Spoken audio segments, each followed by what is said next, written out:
ఈ వీడియోలో మనం చాలా ఇంపార్టెంట్ టాపిక్ని డిస్కస్ చేయబోతున్నాము. కాబట్టి మీ అందరికీ ఒక చిన్న రిక్వెస్ట్ ఏమిటంటే, మీరు బీజేపీ పార్టీకి చెందిన వాళ్ళైనా, కాంగ్రెస్ పార్టీకి చెందిన వాళ్ళైనా, ఇతర ఏ పార్టీకి చెందిన వాళ్ళైనా సరే, మీ ఫేవరెట్ రాజకీయ నాయకుడు ఎవరైనా సరే, అవన్నీ పక్కన పెట్టి ముందు నేను చెప్పే విషయాలు వినండి. నేను చెప్పిన విషయాలు పూర్తిగా విన్న తర్వాత మీకు రాంగ్ అనిపిస్తే నాకు కింద కామెంట్లో చెప్పండి. ఇక టాపిక్లోకి వెళ్ళిపోదాం. మీ అందరికీ తెలుసు, ఇక్కడ కనిపిస్తున్న ఈ వ్యక్తి పేరు రాహుల్ గాంధీ. దేశంలో ఉన్న అతిపెద్ద అపోజిషన్ పార్టీకి లీడర్. అయితే ఈయన కొన్ని రోజుల క్రింద దేశంలో డెమోక్రసీ డిస్ట్రాయ్ అయిపోయింది, ఓటు చోరీ జరుగుతుంది, అంటే ఓట్ల దొంగతనం జరుగుతుంది, లక్షల ఓట్లను దోచుకున్నారు అంటూ బీజేపీ పేరు ఎత్తకుండానే ఆ పార్టీ దొంగ ఓట్లతోనే ఎలక్షన్ గెలుస్తుంది అన్నట్టుగా ఇండైరెక్ట్గా క్రిటిసైజ్ చేశారు. ఇదంతా ఎలా జరుగుతుందో చెబుతూ కొన్ని ప్రూఫ్స్ను, ఎవిడెన్స్లు చూపించారు. మనం ఈ వీడియోలో వాటి గురించే క్లియర్గా 1 by 1 డిస్కస్ చేద్దాం. రాహుల్ గాంధీ గారు కర్ణాటకలోని మహాదేవపుర కాన్స్టిట్యుయెన్సీలో కాంగ్రెస్ పార్టీ ఎందుకు ఓడిపోయింది, ఈ ప్రాంతంలో ప్రతిసారి బీజేపీయే ఎందుకు గెలుస్తుంది అని ఒక ఇన్వెస్టిగేషన్ చేశారంట. ఈ ఇన్వెస్టిగేషన్ 6 నెలల పాటు జరిగింది. అయితే ఈ ఇన్వెస్టిగేషన్లో ఇతనికి తెలిసిన విషయం ఏమిటంటే, ఈ ప్రాంతంలో దాదాపు 1,250,000 ఫేక్ ఓట్లు ఉన్నాయి. ఈ ఓట్లతోనే అక్కడ బీజేపీ గెలిచింది అన్నట్టుగా మాట్లాడాడు. ఇతని ప్రకారం ఈ ప్రాంతంలో దాదాపు 11,965 డూప్లికేట్ ఓట్స్ ఉన్నాయి, 40,000 ఫేక్ ఓటర్స్ ఉన్నారు, ఫేక్ అడ్రస్తో, ఫేక్ పేర్లతో ఓటర్ ఐడీలు ఉన్నట్టుగా తేలింది. సో ఇవన్నీ ఫ్రాడ్ ఓట్లు. ఈ ఫేక్ ఓట్లతో కొంతమంది నాయకులు ఇక్కడ గెలుస్తున్నారు అని ఇతను బీజేపీని, ఎలక్షన్ కమిషన్ ఆఫ్ ఇండియాని టార్గెట్ చేసి మాట్లాడాడు. అయితే ఈ టాపిక్ గురించి మనం ఫర్దర్గా డిస్కస్ చేసే ముందు మీ అందరూ తెలుసుకోవాల్సిన విషయం ఏమిటంటే, డూప్లికేట్ ఓట్లు, మల్టిపుల్ ఓటర్ ఐడి కార్డులు అనేవి మన దేశంలోని అన్ని కాన్స్టిట్యుయెన్సీలో కామన్గా ఉండే ప్రాబ్లం. మీరు మీ చుట్టుపక్కల ఉన్న వారిని అడగండి, చాలామంది దగ్గర 2 ఓటర్ ఐడి కార్డులు ఉంటాయి. ఇలా ఎందుకు అంటే, మన దేశంలో ఉన్న మేజర్ ప్రాబ్లం ఏమిటంటే, మనం డిఫరెంట్ అడ్రస్లు పెట్టి మల్టిపుల్ ఓటర్ ఐడి కార్డులు ఈజీగా తీసుకోవచ్చు. నిజానికి అలా తీసుకోవడం చట్ట ప్రకారం నేరం. కానీ ప్రజలకు ఆ విషయం తెలియక కొత్త ఓటర్ ఐడి తీసుకోవడం చాలా ఈజీ కాబట్టి చాలామంది ఇలాగే తీసుకుంటున్నారు. మీకు ఉదాహరణకి చెప్తున్నాను. నేను సిద్దిపేట దగ్గర ఒక విలేజ్లో పుట్టి పెరిగాను. ఆ అడ్రస్తో నాకు ఒక ఓటర్ ఐడి కార్డు ఉంది. కానీ నేను ఎడ్యుకేషన్ కోసం బాసరకి షిఫ్ట్ అయ్యాను. నేను అక్కడ 6 సంవత్సరాల వరకు ఉన్నాను. నాకు అక్కడ ఓటర్ ఐడి కావాలి అనుకుంటే అక్కడి అడ్రస్ చూపించి అక్కడ కూడా ఇంకో ఓటర్ ఐడి కార్డు తీసుకోవచ్చు. అక్కడి గవర్నమెంట్ ఆఫీసులకు వెళ్ళి అప్లై చేస్తే ఖచ్చితంగా ఇచ్చేస్తారు. అక్కడే కాదు, దేశంలో ఎక్కడైనా ఇచ్చేస్తారు, మీరు మీ అడ్రస్ ప్రూఫ్ని ఇస్తే. ఆ తర్వాత నేను ఉద్యోగ రీత్యా హైదరాబాద్కి షిఫ్ట్ అయ్యాను. ఇప్పుడు హైదరాబాద్లో కూడా నేను అనుకుంటే ఇంకో ఓటర్ ఐడి కార్డు తీసుకోవచ్చు. బై ద వే, నేను అలా తీసుకోలేదు. నా దగ్గర ఒకే ఓటర్ ఐడి కార్డు ఉంది. మీకు జస్ట్ ఎగ్జాంపుల్ చెప్పాను. ఇప్పుడు మీలో కొందరు అనుకోవచ్చు, బ్రదర్, గవర్నమెంట్ అలా మల్టిపుల్ ఓటర్ ఐడి కార్డులను ఎలా ఇస్తుంది? వాళ్ళకు తెలియదా పలానా పర్సన్ దగ్గర ఆల్రెడీ వేరే అడ్రస్తో ఓటర్ ఐడి కార్డు ఉన్నట్టు అంటే? నో, వాళ్ళకు తెలియదు, తెలిసే ఛాన్స్ లేదు. ఎందుకంటే ఇప్పటికీ మన దేశంలో ఓటర్ డేటా డిజిటలైజ్ అవ్వలేదు. అండ్ ఎలక్షన్ కమిషన్ ఆఫ్ ఇండియాకి ఒక సెంట్రలైజ్డ్ డేటా అనేది ఇప్పటికీ లేదు. దానిపైన ఇప్పుడు పని జరుగుతుంది. అది కంప్లీట్ అవ్వడానికి చాలా టైం పడుతుంది. అలాగే చాలామంది ప్రజలు కొత్త ప్రాంతాలకు షిఫ్ట్ అయినప్పుడు అక్కడ ఓటర్ ఐడి తీసుకుంటే బెనిఫిట్స్ ఉంటాయి. అక్కడి నాయకులు డబ్బులు పంచుతారు, గవర్నమెంట్ నుంచి రకరకాల సర్వీసులు తీసుకోవచ్చు అనే ఉద్దేశంతో కొత్త ఐడి తీసుకునేటప్పుడు వాళ్ళకి ఆల్రెడీ ఓటర్ ఐడి కార్డు ఉందని చెప్పరు. అలా చెప్తే అధికారులు దాన్ని తీసుకోరా లేదా అక్కడికి వెళ్ళే ఓటు వేయమని చెప్తారు. మీ అందరికీ తెలుసు, మన దేశంలో ఓటు అధికారం ఉన్న వాళ్ళకి ఆ ప్రాంతంలో ఉన్న నాయకులు రకరకాల బహుమతులు ఇస్తారు, డబ్బు పంచుతారు, మందు పంచుతారు, బిర్యానీ ప్యాకెట్లు వస్తాయి. కొన్నిసార్లు ఆ ప్రాంతంలో గవర్నమెంట్ ఇల్లులు కూడా ప్రొవైడ్ చేస్తుంది. ఆ ఆశతోనే ప్రజలు వాళ్ళకు ఆల్రెడీ ఓటర్ ఐడి ఉన్న ప్రజెంట్ ఉన్న ఏరియాలో కొత్తగా తీసుకుంటారు. అయితే ఇలా మల్టిపుల్ ఓటర్ ఐడి కార్డులు తీసుకోవడం చట్ట ప్రకారం నేరం. ఒకవేళ మీరు ఒక ప్లేస్ నుంచి ఇంకో ప్లేస్కి షిఫ్ట్ అయితే మీరు అడ్రస్ మారినట్టు ప్రూఫ్ని, పాత ఓటర్ ఐడి కార్డ్ని సబ్మిట్ చేసి దాన్ని క్యాన్సిల్ చేయించి కొత్తది తీసుకోవాలి. కానీ అందరూ అలా చేయరు. ఎందుకంటే పాత ఐడి కార్డ్ని సబ్మిట్ చేసి దాన్ని క్యాన్సిల్ చేయించి కొత్త ఐడి కార్డ్ తీసుకోవడం కంటే డైరెక్ట్గా కొత్తది తీసుకోవడం చాలా ఈజీ. అందుకే కేవలం ఇక్కడ రాహుల్ గాంధీ చెబుతున్న కర్ణాటకలోనే కాదు, మన తెలంగాణలో, ఆంధ్రప్రదేశ్, ఉత్తరప్రదేశ్, మహారాష్ట్ర ఇలా ప్రతి రాష్ట్రంలో మల్టిపుల్ ఓటర్ ఐడి కార్డులు ఉన్న వాళ్ళు చాలామంది ఉన్నారు. నిజానికి లక్షల్లో ఉన్నారు. వాటికి సంబంధించి ప్రూఫ్స్ కూడా నేను మీకు ముందు చెప్తాను. నేను ఇక్కడ ఓవరాల్గా చెప్పదలుచుకున్న విషయం ఏమిటంటే డూప్లికేట్ ఓట్లు, ఒకే వ్యక్తికి మల్టిపుల్ ఓట్లు ఉండడం అనేది కొత్త సమస్య కాదు. ఇది ఆల్రెడీ అన్ని రాష్ట్రాల్లో ఉన్న సమస్యనే. ఇక మనం రాహుల్ గాంధీ గారు ఎక్స్పోజ్ చేసిన కొన్ని మేజర్ కేసుల గురించి డిస్కస్ చేద్దాం. ఇతను చెప్తాడు, మహాదేవపుర కాన్స్టిట్యున్సీలో ఆదిత్య శ్రీవాస్తవ అనే ఒక పర్సన్ ఉన్నాడు. అతనికి మల్టిపుల్ స్టేట్స్లో ఓటర్ ఐడి కార్డులు ఉన్నాయి. అతను కర్ణాటకలో ఓటేస్తున్నాడు, ఉత్తరప్రదేశ్లో కూడా ఓటేస్తున్నాడు అని చెప్తున్నాడు. ఈ 2 ప్లేసుల్లో ఓటేస్తున్నాడు అనేది రాహుల్ గాంధీ గారు వేసిన అలిగేషన్. కాకపోతే ఇది నిజం కాదు. అతను 2 ప్లేసుల్లో ఓటు వేశాడు అని ప్రూవ్ చేయడానికి 100% ఎవిడెన్స్లు కావాలి. అది రాహుల్ గాంధీ దగ్గర లేవు, ఉండవు కూడా. ఎందుకంటే 2 ప్లేసుల్లో ఒక వ్యక్తి ఓటు వేయడం అంత ఈజీ కాదు. ఓటు వేసేటప్పుడు మన చేతి వేలికి ఒక ఇంక్ వేస్తారు. ఆ ఇంక్ ఒకసారి నీ చేతికి పడ్డాక మళ్ళీ మిమ్మల్ని ఓటింగ్ బూత్లోకి రానివ్వరు. కానీ ఇక్కడ రాహుల్ గాంధీ ఒక వ్యక్తికి 2 ప్లేసుల్లో ఓటర్ ఐడి కార్డులు ఉంటే అతను 2 సార్లు 2 చోట్ల ఓటు వేశాడు అని గుడ్డిగా చెప్తున్నాడు. అది అబద్ధం. ఇక రియాలిటీకి వెళ్తే ఇక్కడ రాహుల్ గాంధీ గారు ఆదిత్య శ్రీవాస్తవ పేరుని పబ్లిక్గా రివీల్ చేశాడు. కాబట్టి ఒక మీడియా ఛానల్ ఈ ఆదిత్యను ట్రేస్ చేసి అతని కాంటాక్ట్ నెంబర్ తీసుకుని అతనితో మాట్లాడితే అతను రివీల్ చేసిన విషయాలేంటో తెలుసా? ఫస్ట్ ఆఫ్ ఆల్, ఇతను ఉత్తరప్రదేశ్లోని లక్నోకి చెందినవాడు. అదే అతని సొంత ఊరు. అక్కడే అతను ఓటర్ ఐడి మొదటిసారిగా తీసుకున్నాడు. కానీ తను హయ్యర్ ఎడ్యుకేషన్ కోసం అక్కడి నుంచి మహారాష్ట్రకు షిఫ్ట్ అయ్యాడు. మహారాష్ట్రలో అతను మాస్టర్ చేశాడు అని చెప్పాడు. ఆ తర్వాత అక్కడ ఎడ్యుకేషన్ కంప్లీట్ అయ్యాక ఉద్యోగం వచ్చి ప్రజెంట్ కర్ణాటకలో ఉంటున్నాను అని చెప్పాడు. ఇప్పుడు ఈ పర్సన్ దగ్గర ఉత్తరప్రదేశ్కి చెందిన ఓటర్ ఐడి కార్డు ఉంది, మహారాష్ట్రకు చెందిన కార్డు ఉంది. ప్రజెంట్ ఇతను బెంగళూరులో ఉంటున్నాడు కాబట్టి కర్ణాటక ఓటర్ ఐడి కార్డు కూడా ఉంది. మరి ఇతను ఈ 3 ప్లేసులకు వెళ్ళి ఓటు వేశాడా అంటే నో. ఇతను రీసెంట్గా కేవలం కర్ణాటకలో మాత్రమే ఓటు వేశాడు. ఎందుకంటే అతను పర్మనెంట్గా ఇక్కడికి షిఫ్ట్ అయిపోయాడు. ఇతను లక్నోకి వెళ్ళలేదు, మహారాష్ట్రకు వెళ్ళలేదు, అక్కడ ఓటే వేయలేదు. కానీ ఇతను చేసిన మిస్టేక్ ఏంటంటే తన పాత ఓటర్ ఐడి కార్డును క్యాన్సిల్ చేయించలేదు. ఇది మన దేశంలో చాలామంది చేసే పెద్ద మిస్టేక్. ఇదే మన ఎలక్షన్ కమిషన్కి అతిపెద్ద తలనొప్పిగా మారింది. ఇప్పుడు రాహుల్ గాంధీ ఈ ఆదిత్యను ఒక ఫ్రాడ్, డిఫరెంట్ ప్లేస్లోకి వెళ్ళి ఓటు వేస్తున్నాడు అని ఆధారం లేకుండా నిందించాడు. ఈ ఆదిత్య తలుచుకుంటే రాహుల్ గాంధీ గారి పైన క్రిమినల్ కేసు వేయచ్చు. ఇక 2వ కేసు, రాహుల్ గాంధీ చెప్తాడు, ఈ మహాదేవపురలో ఒక ప్లేస్ ఉంది. అక్కడ ఒక చిన్న సింగిల్ రూమ్ అడ్రస్తో దాదాపు 80 ఓట్లు రిజిస్టర్ అయ్యి ఉన్నాయి అని. అండ్ ఆ రూమ్ జయరాం రెడ్డి అనే వ్యక్తిది. ఆ వ్యక్తి బీజేపీకి చెందినవాడు అని చెప్తున్నాడు. ఈ అడ్రస్ని కనుక్కొని మీడియా వాళ్ళు అక్కడికి వెళ్తే రాహుల్ గాంధీ గారు కావాలని ఇక్కడ సగం ఇన్ఫర్మేషన్ ఇస్తున్నారు. అండ్ ఇతను చెప్పింది అబద్ధమని తెలిసింది. ఆ ఏరియాలో కేవలం ఒక్క రూమ్ లేదు, అక్కడ మినిమం 5 రేకుల షెడ్లు ఉన్నాయి. అండ్ ఇవన్నీ ఒకే అడ్రస్తో ఉన్నాయి. అయితే ఈ చిన్న రూమ్స్లో ఎవరు ఉంటారో తెలుసా? వేరే రాష్ట్రాల నుంచి బెంగళూరులో పనిచేయడానికి వచ్చిన మైగ్రెంట్ వర్కర్స్ ఉంటారు. ఒక మీడియా పర్సన్ ఆ అడ్రస్కి వెళ్తే అక్కడ ఇప్పుడు వెస్ట్ బెంగాల్కి చెందిన ఒక వ్యక్తి తన ఫ్యామిలీతో ఉంటున్నాడు. ఇతను ఒక డెలివరీ బాయ్గా పనిచేస్తున్నాడు. ఇతను చెప్తున్నాడు, నేను ఈ రూమ్కి కేవలం 2 నెలల ముందు వచ్చాను, ఇంతకు ముందు ఎవరు ఉన్నారో నాకు తెలియదు అంటున్నాడు. అయితే ఈ రూమ్స్ అన్నిటికీ ఓనర్ అయిన జయరాం రెడ్డికి ఫోన్ చేస్తే అతనేం చెప్పాడో తెలుసా? నేను వేరే రాష్ట్రాల నుంచి ఇక్కడ పనిచేయడానికి వచ్చిన వాళ్ళకి రూమ్లు రెంట్కి ఇస్తూ ఉంటాను. రెంట్కు ఇవ్వడం వరకు మాత్రమే నా పని. వాళ్ళు అక్కడ ఎలక్షన్ జరుగుతున్నప్పుడు రాజకీయ నాయకులు ఇచ్చే డబ్బుకి ఇతర ఫెసిలిటీస్కి ఆశపడి కొత్తగా ఓటర్ ఐడీలు చేయించుకుంటున్నారా లేదా అనేది నా కంట్రోల్లో లేదు. పైగా ఇక్కడ రాహుల్ గాంధీ మెన్షన్ చేసిన 80 మెంబర్స్ గత 10 సంవత్సరాల్లో రిజిస్టర్ అయిన ఓట్లు. ఈ 5 రూమ్స్లో గత 10 సంవత్సరాలుగా ఎంతమంది ఉన్నారు, వాళ్ళలో ఎంతమంది కొత్తగా అక్కడ ఓటర్ ఐడీలు తీసుకున్నారు అనేది నాకు తెలియదు అని చెప్తున్నాడు.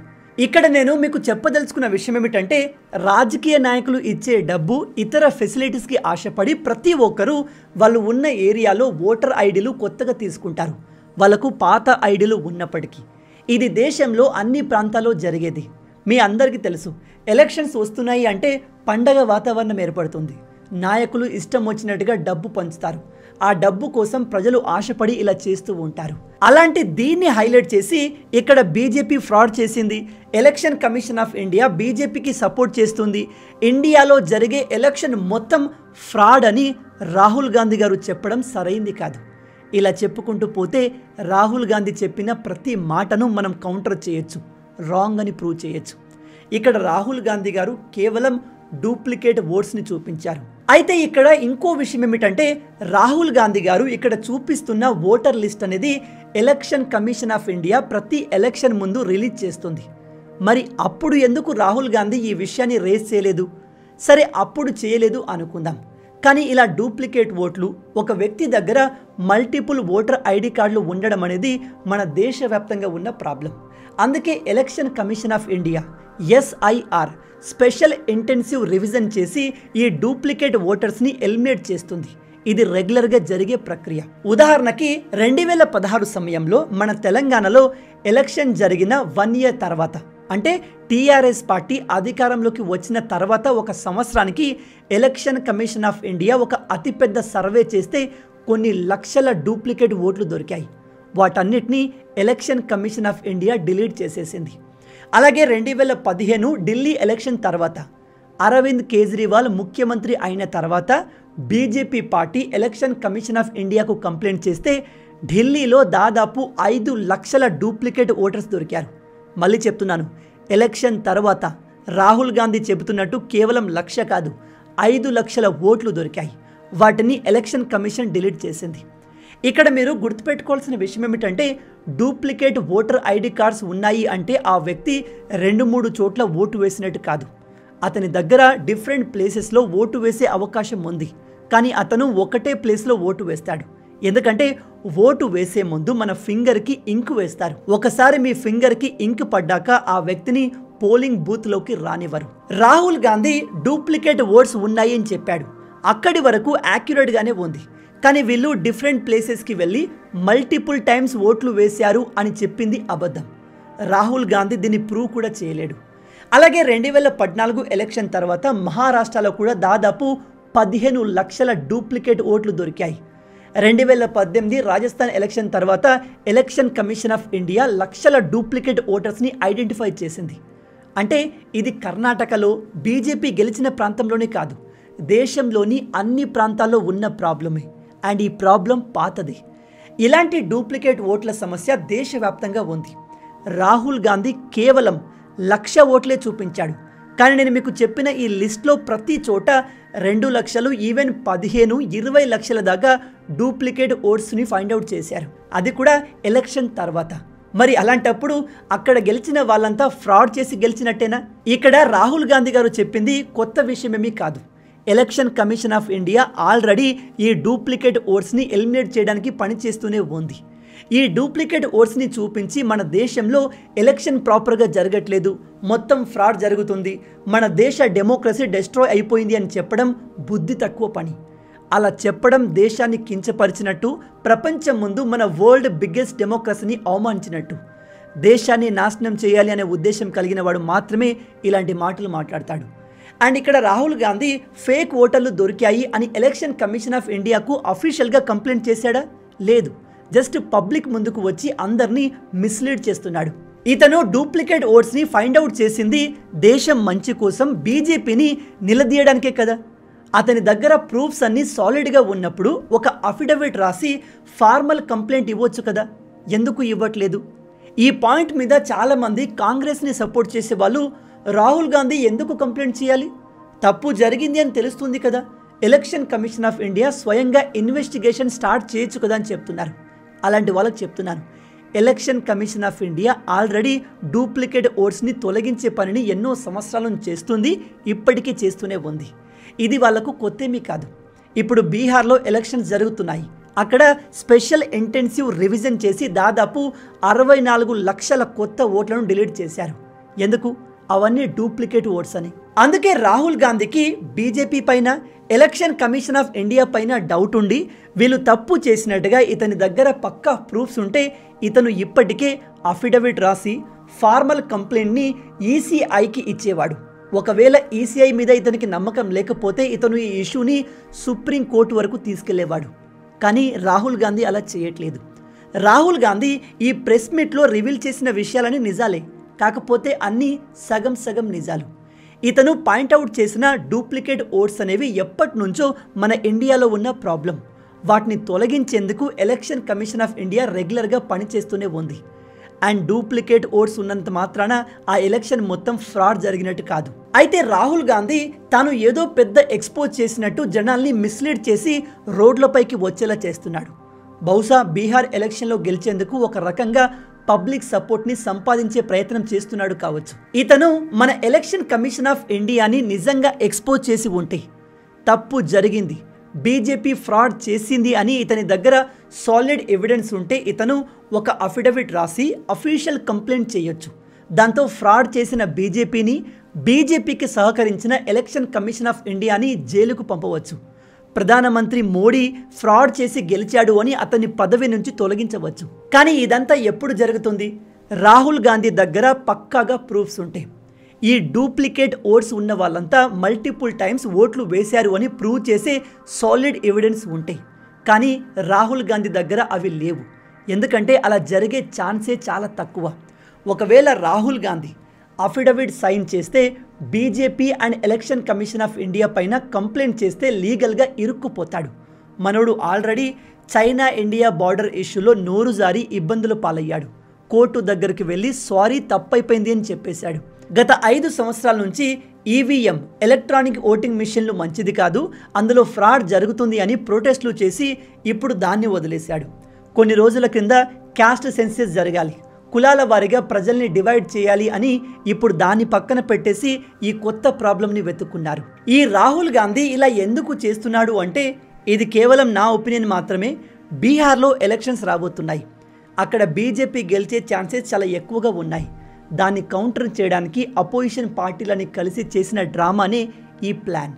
ఈ వీడియో చూస్తున్న మీ అందరికీ నేను చెప్పేది ఏమిటంటే, రాహుల్ గాంధీ ఇక్కడ చెప్పినవన్నీ నిజాలే, కానీ ఇవన్నీ ఆల్రెడీ ఉన్న ప్రాబ్లమ్సే, తెలిసినవే.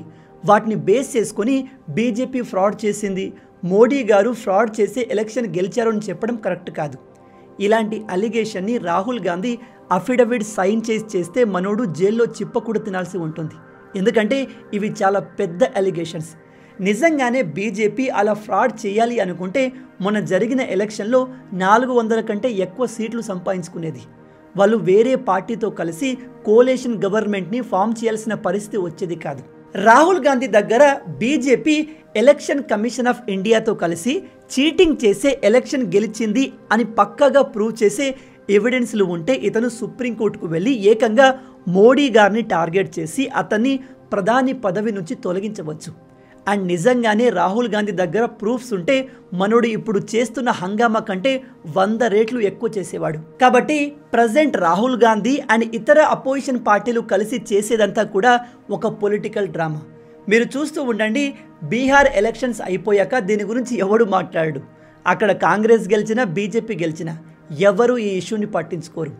ఇక్కడ రాహుల్ గాంధీ గారు ప్రెస్ మీట్ పెట్టి ఏదో కొత్త విషయాన్ని కనిపెట్టాను, పెద్ద స్కామ్ని ఎక్స్పోజ్ చేశాను అనుకుంటున్నాడు. ప్రజలు కూడా అనుకునేలా చేశాడు. అంతే తప్ప అక్కడ ఎటువంటి పస లేదు. అది కేవలం ఒక పొలిటికల్ డ్రామా. ఎందుకంటే ఇతను ఎక్స్పోజ్ చేసిన ప్రతి విషయం పాతదే. వాటిని రెక్టిఫై చేయడానికి election commission of India already పనిచేస్తూనే ఉంది. కానీ మన గవర్నమెంట్లోని కొన్ని లూప్ హోల్స్ అండ్ ప్రజల్లో అవేర్నెస్ లేని కారణంగా ఎలక్షన్ల విషయంలో ఇలాంటి మిస్టేక్లు తరచూ జరుగుతూనే ఉన్నాయి. ఇలాంటి ప్రాబ్లమ్స్ని కంప్లీట్గా తొలగించాలి అంటే నా ప్రకారం ఓటర్ ఐడీస్ అన్నిటినీ ఆధార్తో లింక్ చేయాలి. అండ్ ఎలక్షన్ కమిషన్ ఆఫ్ ఇండియాకు ఒక డిజిటల్ సెంట్రలైజ్డ్ డేటా ఉండాలి. ఒక వ్యక్తి కొత్త ఓటర్ ఐడి కార్డు కోసం వస్తుంటే అతని ఆధార్ నంబర్ సిస్టంలో కొట్టగానే ప్రీవియస్లో అతనికి ఓటర్ ఐడి ఉందా లేదనే విషయం వెంటనే తెలిసిపోయేలా ఉండాలి. ఈ పని ఆల్రెడీ జరుగుతుంది. కానీ గవర్నమెంట్ కాస్త త్వరగా ఈ ఇష్యూని సాల్వ్ చేస్తే బాగుంటుంది. లేదా ఇలాంటి డ్రామాలు ప్రతి ఎలక్షన్ ముందు జరుగుతూనే ఉంటాయి. మొత్తంగా ఇవి ఈ వీడియోకి సంబంధించిన పూర్తి విషయాలు. ఐ హోప్ ఈ వీడియో ద్వారా రాహుల్ గాంధీ గారు ఏం ఎక్స్పోజ్ చేశారు, అతను ఎక్స్పోజ్ చేసిన విషయాలు ఎంతవరకు వ్యాలిడ్ అనేది మీకు క్లారిటీ వచ్చింది అనుకుంటున్నాను. మీకు ఏమైనా డౌట్ ఉన్నా, మీరు ఏదైనా వ్యాలిడ్ పాయింట్ గురించి డిస్కస్ చేయాలి అనుకున్నా కింద కామెంట్లో చెప్పండి. కామెంట్ బాక్స్ మీకోసం ఆల్వేస్ ఓపెన్ ఉంటుంది. రాబోయే వీడియోలో ఇంకో ఇంట్రెస్టింగ్ టాపిక్తో మళ్ళీ కలుద్దాం. అంటిల్ దెన్, జై హింద్ అండ్ జై భారత్.